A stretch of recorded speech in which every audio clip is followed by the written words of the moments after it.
Now we mess and tap. Now it's good enough. We need to add some stripes. Yeah. What kind of stripes? Red stripes? It's red and brown. Red and brown?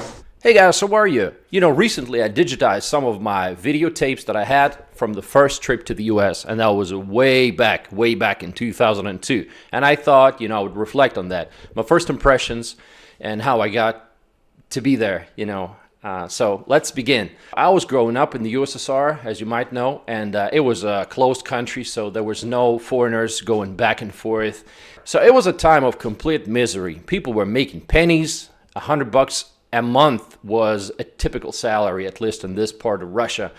And so just to give you an example of like how miserable it was, I have two cousins, and one time our parents were celebrating something and they needed just a plastic bag. So they asked us to go outside and from the nearest kiosk to buy a plastic bag. So we went out and, before we know it, we were surrounded by a bunch of like 6 or 7 guys, and their leader, he actually had a gas pistol, all right, just to intimidate us into giving away that plastic bag. But my older cousin is a badass, always has been. So before their leader knew what was going on, my older cousin like punched him in the face, and then we started running, and it was downtown Yekaterinburg. That was unbelievable. So we were able to get away, but of course, if we were not so lucky, we would have bitten up.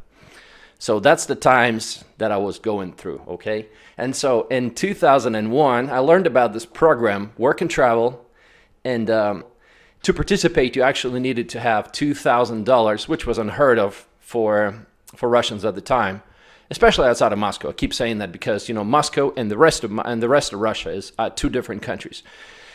And but there was this guy. His name was Howard, and he was a businessman who was doing business with some Russian nuclear plants. And so he kept going back and forth, and he decided to organize this program for some of the residents of the cities with a nuclear plant. And of course, Yekaterinburg was not one of them. But we had a city called Zarechny, which is just 40 kilometers away from the city, and where they were getting people to go on the program. So I had some relatives living there, and they told me about a time when the meeting was about to happen. And so I came over there, and I had we had a conversation with the guy. I think he liked me, and he put me on the list. And why it was better to go with him is because he only asked for $1,000 to be paid up front, and the rest you could pay once you're in the U.S. and making some money. This was a big relief, and luckily he put me on the program. And but he had a lot of job offers for the students to come specifically in Tennessee, around the area where he lived. And he picked the resort towns of Pigeon Forge and Gatlinburg. And so I had a job awaiting me when we came, like we were assigned a specific job. But of course, I felt like my English skills were better than to get a job, say, just selling T-shirts. So I went ahead and got a job as a server at Golden Corral. For those of you in the U.S., of course, you're familiar with this. It's a it's a chain restaurant, and you find it in many, many states. And the job was pretty easy. You're just like serving the drinks, it's a buffet restaurant, first of all, so it was pretty easy to work there. It was just about being friendly and like asking things like, can I get something out of the way? And are you guys having a good time? Can I get you anything else? Do you guys want a refill? And people would be asking you like, where you from? Oh, you're from Russia, wonderful. And they would tip you pretty well. A standard tip from a table would be like $3, something like that. A $5 tip was considered a great thing. And I actually had a Russian girl working with me, and she spoke English that was so with a heavy Russian accent. But she was so pretty, and she would always get like $5 and $10 bill tips. She would be like, "Yes, I'm from Russia. Yes, I like the U.S. very much." And people are like, "Oh, this is wonderful. We're gonna tip you so well." Always irritated me, but she's a great girl, and I'm not mad, So. But I wanted to make a lot of money. So I got a second job, and my second job was working at Country Candy Kitchen. And that's where I made a lot of good friends in America. And I was working as a taffy machine operator. just basically making taffies with different flavors, butterscotch, vanilla. You walk into the store and you're like surrounded by all these different flavors, like you're in paradise. And I love that job. I had a guy by the name of Rusty working with me, and we were cracking jokes all the time. It was just a lot of fun. And, I said, Rusty, if you translate your name into Russian, it would be Rжавый. And of course, those sounds are so hard to pronounce, and he struggled with it all the time, like Rжавый. He would say like Rжавый, And at the cash register, we had a lady called Sandy, and she had a boyfriend by the name of Al, and we really hit it off with the guy, and he was in his 50s, I would say. And luckily, he had a video camera at the time, so the material that I got, the tapes that I digitized, were filmed by him, and of course I want to thank him for that, and he is still a friend of mine up to this date, and I can't wait to visit him sometime. I can't wait to go back and see all the people that I was friends with. And so, yeah, like I said, I was working hard. It was my first experience doing something for a decent pay. I think they were paying me like, I don't know, $6.50, $7 an hour, but I was super happy because I was as a server, I was making really good amount of money. At the end of the night, it was averaging about $120 a night. Sometimes, I think my record was like $200 a night when I got tipped really well. And on top of that, I had a second job at Country Candy Kitchen, which paid me like $60 a day. So I was doing real well. When I first time I got from the U.S. to Russia, I brought back $7,000 in cash. I walked into the room. My parents, my grandparents, they were alive at the time. Everybody were waiting for me, and I'm walking in, and I'm just throwing money like fireworks, I don't know, all around the room. And those were $100 bills, like a Rockefeller, So people did not expect to see that kind of money back in 2002. I bought a car for myself, and I helped my dad bought a nicer car than the one he had. It was still, those two cars were still Russian cars at the time. All right. So Al, one time he came with his video camera, and we went to the city of Gatlinburg just to walk around, get some ice cream, enjoy a day off. And all right, now let's talk about some things that surprised me in the U.S. I'm going to talk about positive things and negative things, right? Okay, so I felt like Americans had this really big work ethic. Everybody was took their job seriously. They worked hard, and their managerial style was also very nice. People would tell you, like, not like in Russia, go do this, go do that. No, they would be saying it like, hey, Slava, why don't you go do this while I go unload those boxes? And you felt like you're part of the team. It's not like they're bossing you around. You're part of the team, and you're all going for the same goal. That was really unique and something I picked up to use later in my life. And also, Americans were extremely friendly, something I did not expect. Maybe it's just the South. The South has a reputation of being, the Southern hospitality, all of that. But people were extremely helpful. This guy, Al, one time he paid for a 3-night stay for me because I had no place to go. And he's like, okay, I booked you a hotel room for 3 nights. Hopefully, you'll use this time to find your new place to stay. So that was extremely good. One lady from a place of work, one time I needed a car. I sold my car. I had no car. She's like, hey, I have this very old BMW 7 Series, by the way. And she's like, you can use that for a couple of weeks, no problem. And also, like, the American cops, they were absolutely the best. One time I got pulled over. I take out my Russian license, and it's taking a look at it, and there's not a word in English. It's like, hey, buddy, I trust you, and even though I don't understand what it says, I'll just kind of assume it's a Russian driver's license. So, okay, be well. And another time I got pulled over in that BMW, which I had no paperwork for, and the dude's like, can I see your license and registration? And I'm like, hey, I'm driving my friend's car, but we're both working at this brewery, right? And he's like, oh, I know the place. I said, well, it's that lady. She let me drive her car. And he's like, I'll take your word on that. It just let me go. So that's what it was. Another thing which really disappointed me when it came to Russians is a lot of Russian students that started shoplifting. I'm not saying all of them were doing that, but like a lot of Russians were doing that. Not one, not two, but like a lot of Russians were shoplifting. And I hated that. And the reason they were doing that is because they were able to get away with that. Once they were caught, if they were caught, they would just say, "Oh, sorry, I forgot to pay you for the goods." And they would be like, and of course the store manager would be very nice and say, "Okay, well, it happened, you forgot, so just go back and pay for the goods and don't do it again," And I always hated that. I'm like, if you guys cannot pull it off in Russia, because you'll be taken behind the store and they'll bit the shit out of you, right? So why are you doing it in America? So disrespectful. I hated that. Okay, and that's one of the reasons that when they're talking about in America now, it's, they're defunding the police and, not putting the criminals in jail.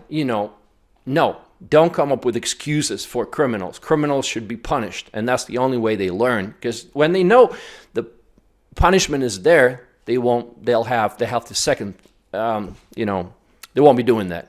All right, what else?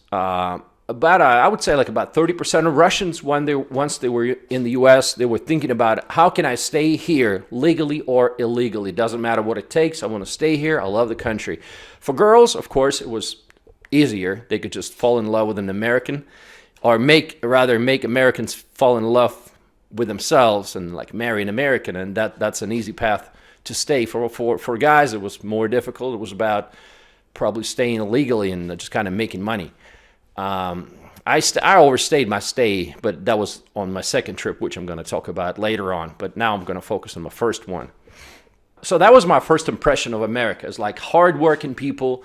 They were friendly, nice, and the streets were clean. But of course, it's a resort town, so I didn't get to see like the dark sides of New York and Chicago and all those other areas, like LA. I know it's got a huge population of homeless people, but that's not something I was exposed to. I was exposed to the nice part of America.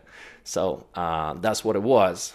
I was just working my butt off, and 2 shifts every day. And then I needed some time to party with the Russian guys. And then at the end of the week, if you get a day off, you just basically just slip in all day long, because you need to recover. But your body's young, and that comes with no consequences. You can just work and work and work and work, but the amount of money you make, it like keeps you motivated so much. When I came to America, I came with a bunch of stereotypes, and not the best ones, about Americans. We had this comedian by the last name of Zadornov, who was constantly making fun of Americans, how dumb they are, and how they only care about their money, and how they can do this and that and think outside of the box, and how Russians are smarter. And just so I came with a lot of garbage in my head. I was too young to kind of put it to the test. So I thought, okay, they live nice, but they're really, really dumb. Okay. But one time it just occurred to me. I was walking home from work, and I got to thinking, like, the streets are nice and clean, and people have been treating me real nice. They make way more money than we can ever earn in Russia. And I was like, what's the catch? What's the trick? And then I was like, maybe I've been fed a bunch of lies. Maybe all they've been telling me in Russia for all these years is just nonsense. Maybe it's not true. Maybe it's not the way it is. And that's when I started thinking for myself. And that's what a lot of Russians have to do eventually, to go outside of their country. But in order to learn, they need to learn a language first. Because if they come there, if they go to the US, only speaking Russian, they will only see the postcard picture of the US, like Miami, Florida, or New York. They will never learn. They will just assume that all that money had been inherited, stolen. It's just because Americans printed a bunch of dollars, but they don't get a chance to talk to the real people and see how Americans are so hardworking. And this hard work is what made America so great. And it's not socialism. It's not anything. It's capitalism, straight up capitalism, because they're working their butts off. And a lot of Americans back in 2002, they had 2 jobs. Sometimes they had 3 jobs. They were working really hard to pay for their house and to afford all those cars and to have a vacation and to provide for their family.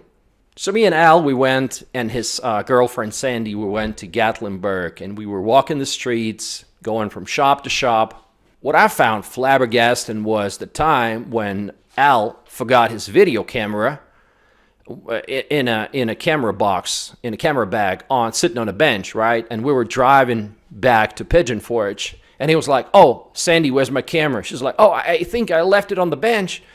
And I was like thinking to myself, "Oh man, it's gone. It's just, man, it's so unfortunate."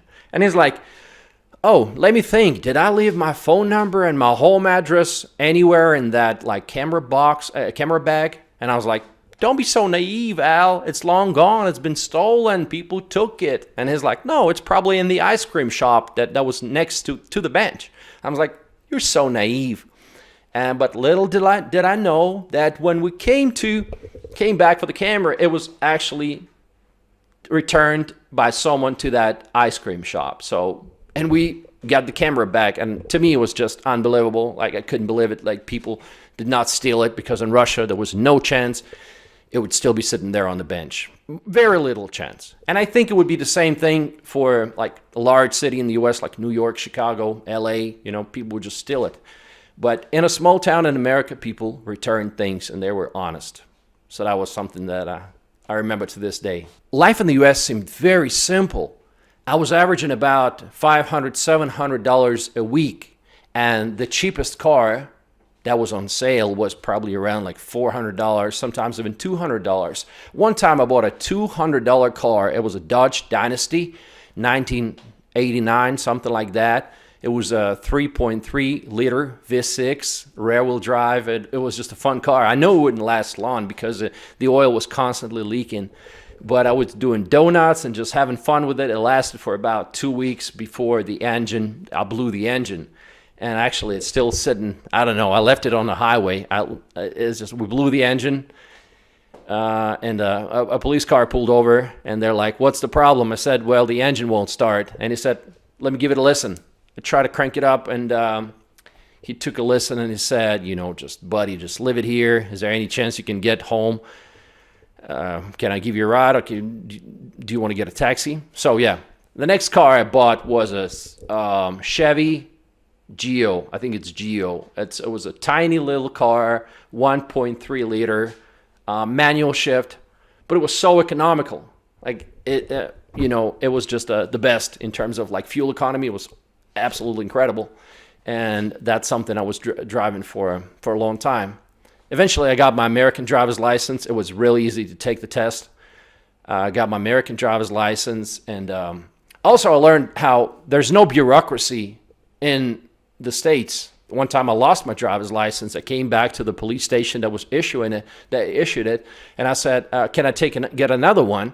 And what I had to do was just pay $20 for the new picture, and the new driver's license was ready in 20 minutes. This is, unbelievable. All right, I think it's enough for the first video. I also came back to America the next year, 2003, and there were tons of things that happened during that year. And if this video becomes popular, maybe I'll do another one. So if you have any questions for me, go ahead and ask them. And thanks for watching this, and I'll see you in my next video, guys. Thank you.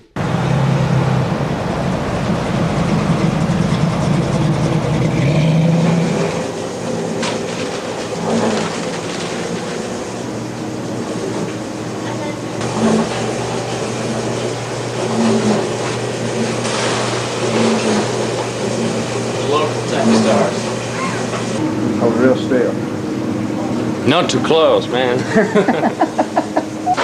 Now we mess and tap. Now it's good enough. We need to add some stripes. Yeah. What kind of stripes? Red stripes? It's red and brown. Red and brown? I guess this is watermelon. Yeah, that's what he said it was.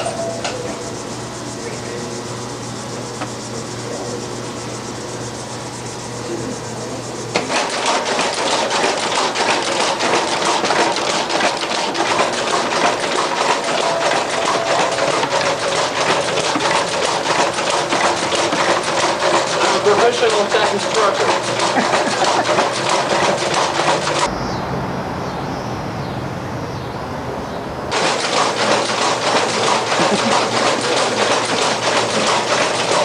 Feel me? anything you want to. I hope Is it recording already? it's recording. So see that Oh, okay. REC in red.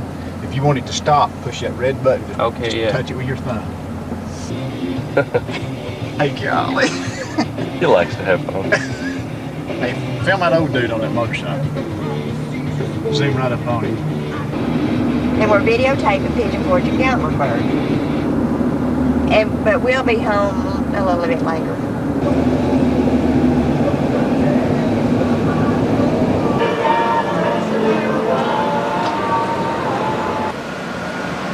I'm in America. All right.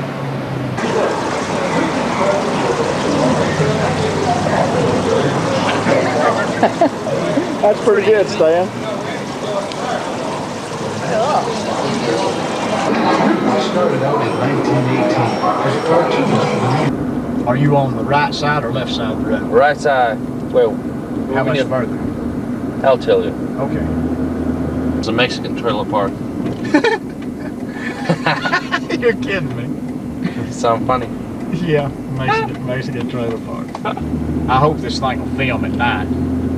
I hope it does. It may not. Do we turn in here? Well, you got about as good a road as I do. All right. And my trailer is number 13. This one. Right. No, that one. Right there? That Yeah. small one? Okay, got you. I got you. Put the door on this side or this side? Alright. I know, it's so messy. That's alright. That's the place where I live. Is that where you keep your bike? Huh? Is that where you keep your bike? Yeah. Okay. So you're working out?